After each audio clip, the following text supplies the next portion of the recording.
ভোরের আধারে আগুন ছোড়া আঘাত। ইসরায়েলকে লক্ষ্য করে ব্যালিস্টিক মিসাইল ছুড়ল ইরান। মধ্যপ্রাচ্য কি সর্বাত্মক যুদ্ধের দ্বারপ্রান্তে? এদিকে ইরানে অভিযানে 6 মার্কিন সেনা নিহত, সেন্টকম। এরপর থাকছে আরব দেশগুলোকে যে আশ্বাস দিল ইরান। আরও জানিয়ে দিব সৌদির রাজধানীতে বিকট বিস্ফোরণ। সর্বশেষ নেতানিয়াহুর কার্যালয়ে হামলা, নেতানিয়াহু নিহত। শুনছিলেন সংবাদ শিরোনাম, এখন বিস্তারিত। তার আগে হৃদয় ছুঁয়ে যাওয়া একটি অনুরোধ। যদি আয়াতুল্লাহ আলী খামেনির নামটি শুনে আপনার বুকের ভেতরটা ভারী হয়ে আসে, যদি ভোরের সেই খবর একটি দীর্ঘ অধ্যায়ের সমাপ্তি আপনাকে নীরবে কাঁদায়, যদি মনে হয় এই বিদায়ে শুধু একজন মানুষ নয়, একটি সময়, একটি সংগ্রাম, একটি ইতিহাস বিদায় নিল, তাহলে কমেন্টে লিখুন, হে আল্লাহ, তুমি আয়াতুল্লাহ আলী খামেনিকে জান্নাতুল ফেরদাউস দান করুন। আর যদি আপনি চান তার জীবনের গল্প যেন ভুলে না যাওয়া হয়, তার সংগ্রাম যেন বিকৃত না হয়, তার অবদান যেন নীরবে মুছে না যায়, আর ইতিহাস যেন মানুষের হৃদয়েই বেঁচে থাকে, তাহলে অনুগ্রহ করে চ্যানেলটি সাবস্ক্রাইব করুন। সাবস্ক্রাইব মানে কেবল একটি বাটনে চাপ দেওয়া নয়, এটা হলো শ্রদ্ধা জানানো, এটা হলো স্মৃতিকে ধরে রাখা, এটা হলো সত্যকে নীরবে পাহারা দেওয়ার এক ছোট্ট অঙ্গীকার, এটা হলো ইতিহাসকে ভুলে যেতে না দেওয়ার দায়িত্ব নেওয়া। চলুন কথা না বাড়িয়ে বিস্তারিত জেনে নিই।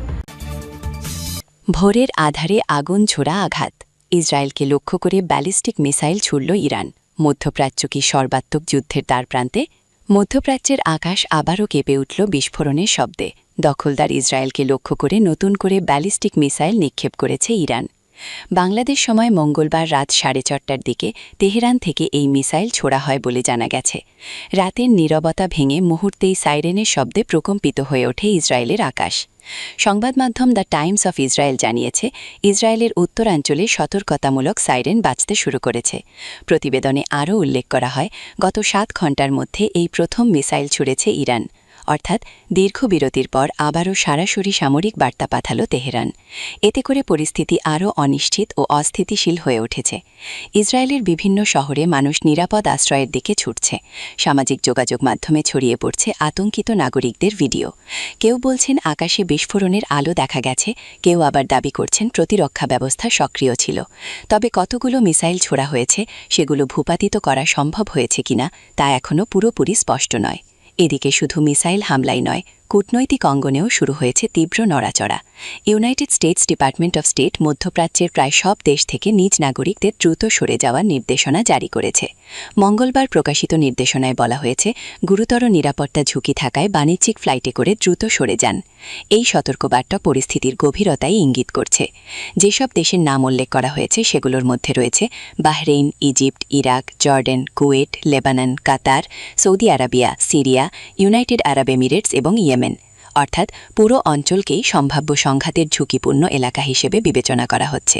বিশ্লেষকদের মতে এই মিসাইল হামলা কেবল একটি সামরিক পদক্ষেপ নয়, এটি শক্তি প্রদর্শন, কৌশলগত চাপ এবং বড় কোনো পরিকল্পনার ইঙ্গিত হতে পারে। যদি পাল্টা জবাব আসে তাহলে পরিস্থিতি দ্রুত নিয়ন্ত্রণের বাইরে চলে যেতে পারে। আর যুক্তরাষ্ট্রের নাগরিক সরিয়ে নেওয়ার নির্দেশনা অনেকের কাছেই বড় সংঘাতের পূর্বাভাস হিসেবে দেখা হচ্ছে।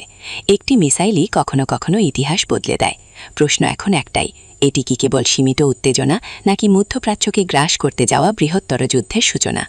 আকাশে সাইরেন, সীমান্তে প্রস্তুতি, কূটনীতিতে টানাপড়েন, সব মিলিয়ে বিশ্ব তাকিয়ে আছে পরবর্তী কয়েক ঘণ্টার দিকে। কারণ পরবর্তী আঘাতই হয়তো নির্ধারণ করবে শান্তি থাকবে নাকি শুরু হবে নতুন অধ্যায়ের আগুন ঝরা ইতিহাস। এদিকে ইরানে অভিযানে 6 মার্কিন সেনা নিহত। মধ্যপ্রাচ্যে আগুন ছড়িয়ে পড়ছে, থামছে না হামলা। মধ্যপ্রাচ্যের সংঘাত ভয়াবহ মোড় নিয়েছে। ইরানের ভেতরে চলমান সামরিক অভিযানে অন্তত 6 জন মার্কিন সেনা নিহত হয়েছেন বলে নিশ্চিত করেছে United states central command, CENTCOM. এই ঘোষণা আসতেই পরিস্থিতি আরও উত্তপ্ত হয়ে উঠেছে। প্রশ্ন উঠছে, এই প্রাণহানি কি যুক্তরাষ্ট্রকে আরও কঠোর পদক্ষেপে ঠেলে দেবে? গত শনিবার ইউনাইটেড স্টেটস এবং ইসরায়েল যৌথভাবে ইরানে বোমা হামলা শুরু করার পর থেকেই পাল্টাপাল্টি আঘাতে জড়িয়ে পড়ে পক্ষগুলো। সেন্টকম এক বিবৃতিতে জানিয়েছে, ইরানের প্রাথমিক পাল্টা হামলায় ক্ষতিগ্রস্ত একটি স্থাপনা থেকে নিখোঁজ 2 সেনার মরদেহ সম্প্রতি উদ্ধার করা হয়েছে। এর মাধ্যমে নিহতের সংখ্যা বেড়ে দাঁড়িয়েছে 6 জনে। নিহত সেনাদের পরিচয় এখনও প্রকাশ করা হয়নি। সামরিক নিয়ম অনুযায়ী তাদের পরিবারকে আনুষ্ঠানিকভাবে অবহিত করার 24 ঘণ্টা পর নাম পরিচয় জানানো হবে। তবে ইতোমধ্যেই যুক্তরাষ্ট্র জুড়ে শোক এবং উদ্বেগ ছড়িয়ে পড়েছে। সামাজিক যোগাযোগ মাধ্যমে চলছে তীব্র আলোচনা, এই সংঘাত কোথায় গিয়ে থামবে। প্রসঙ্গত পারমাণবিক কর্মসূচি নিয়ে আলোচনা ভেস্তে যাওয়ার পর গত ২৮ ফেব্রুয়ারি যুক্তরাষ্ট্র এবং ইসরায়েল একযোগে ইরানে হামলা চালায়। সেই হামলায় নিহত হন ইরানের সর্বোচ্চ ধর্মীয় নেতা আলী খামেনি। হামলায় পুরোপুরি ধ্বংসস্তূপে পরিণত হয় তার প্রাসাদ। ওই দিন শুধু খামেনিই নন, তার মেয়ে, নাতি, পুত্রবধূ এবং জামাইও প্রাণ হারান বলে জানা যায়। ঘটনাটি ইরানে তীব্র ক্ষোভ এবং প্রতিশোধের আবহ তৈরি করেছে। এদিকে খামেনির মৃত্যু হলেও অভিযান শেষ হয়নি বলে ইঙ্গিত দিয়েছেন যুক্তরাষ্ট্রের প্রেসিডেন্ট ডোনাল্ড ট্রাম্প। তিনি স্পষ্ট বার্তা দিয়েছেন, সম্পূর্ণ লক্ষ্য অর্জন না হওয়া পর্যন্ত ইসরায়েলের সঙ্গে যৌথ হামলা অব্যাহত থাকবে। এই বক্তব্যে নতুন করে সংখ্যা তৈরি হয়েছে যে সংঘাত আরও দীর্ঘ ও রক্তক্ষয়ী হতে পারে। ৬ মার্কিন সেনার মৃত্যু এখন এই যুদ্ধে এক বড় টার্নিং পয়েন্ট হিসেবে দেখা হচ্ছে। সামরিক বিশ্লেষকদের মতে এই ক্ষতি যুক্তরাষ্ট্রকে আরও কঠোর প্রতিক্রিয়া জানাতে প্ররোচিত করতে পারে। অন্যদিকে ইরানও পাল্টা আঘাতের ইঙ্গিত দিয়ে রেখেছে। মধ্যপ্রাচ্য এখন বিস্ফোরণের অপেক্ষায় থাকা এক অগ্নিগর্ভ অঞ্চল। প্রতিটি হামলা, প্রতিটি প্রাণহানি পরিস্থিতিকে ঠেলে দিচ্ছে আরও গভীর সংকটে। প্রশ্ন একটাই, এটি কি সীমিত সংঘাত নাকি পূর্ণাঙ্গ আঞ্চলিক যুদ্ধের সূচনা? বিশ্ব এখন তাকিয়ে আছে পরবর্তী ঘোষণার দিকে। এরপর থাকছে আরব দেশগুলোকে যে আশ্বাস দিল ইরান, আমরা প্রতিবেশীদের বিরোধী নই। তেহরানের বার্তায় নতুন সমীকরণ। মধ্যপ্রাচ্যের উত্তপ্ত পরিস্থিতির মধ্যেই হঠাৎ করেই সুর নরম করল ইরান। একদিকে পাল্টাপাল্টি হামলা, অন্যদিকে যুদ্ধের শঙ্কা। এর মাঝেই আরব দেশগুলোর উদ্দেশ্যে গুরুত্বপূর্ণ বার্তা দিল তেহরান। ইরানের পররাষ্ট্রমন্ত্রী আব্বাস আরাঘিচি স্পষ্ট করে বলেছেন, ইরান তার আঞ্চলিক প্রতিবেশীদের বিরুদ্ধে কোনো যুদ্ধ করছে না। এই লড়াই কেবলমাত্র ইউনাইটেড স্টেটসের বিরুদ্ধে। মঙ্গলবার ৩ মার্চ রাষ্ট্রীয় গণমাধ্যমে দেওয়া এক সাক্ষাৎকারে আরাঘিচি বলেন, আমরা আমাদের প্রতিবেশীদের উপর আক্রমণ করছি না, আমরা আক্রমণ করছি মার্কিন সামরিক ঘাঁটিগুলোতে। মার্কিন সেনারা পালিয়ে গিয়েও রেহাই পাবে না। তার এই বক্তব্যে স্পষ্ট, ইরান সরাসরি বার্তা দিতে চায় যে সংঘাতকে আঞ্চলিক যুদ্ধে রূপ দিতে চায় না তারা, বরং লক্ষ্য নির্দিষ্ট করে যুক্তরাষ্ট্রের সামরিক উপস্থিতিকে টার্গেট করছে। এই ঘোষণার তাৎপর্য অনেক, কারণ মধ্যপ্রাচ্যের বহু দেশে মার্কিন সামরিক ঘাঁটি রয়েছে। সেগুলোতে হামলা মানে ওই দেশগুলোর নিরাপত্তা ঝুঁকির মুখে পড়া। ফলে আরব বিশ্বে শঙ্কা তৈরি হয়েছিল, ইরানের প্রতিশোধমূলক হামলা তাদের ভূখণ্ডকে কি যুদ্ধক্ষেত্রে পরিণত করবে। আরাঘিচির বক্তব্য সেই ভয় কিছুটা প্রশমিত করার চেষ্টা বলেই মনে করছেন বিশ্লেষকরা। তবে একই সঙ্গে তিনি তীব্র অভিযোগ তুলেছেন।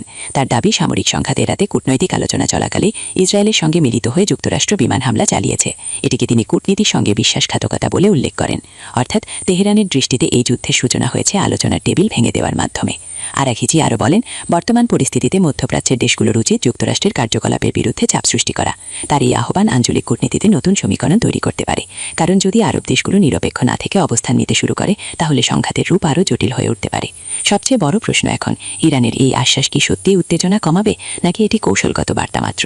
একদিকে কঠোর হুঁশিয়ারি, অন্যদিকে প্রতিবেশীদের শান্ত করার চেষ্টা। তেহরান যেন দুদিকেই খেলছে। মধ্যপ্রাচ্যের আকাশে এখনও যুদ্ধের মেঘ ঘন, তবে কূটনীতির চালচলন ইঙ্গিত দিচ্ছে লড়াই শুধু ময়দানে নয়, কৌশলের টেবিলেও সমানতালে চলছে।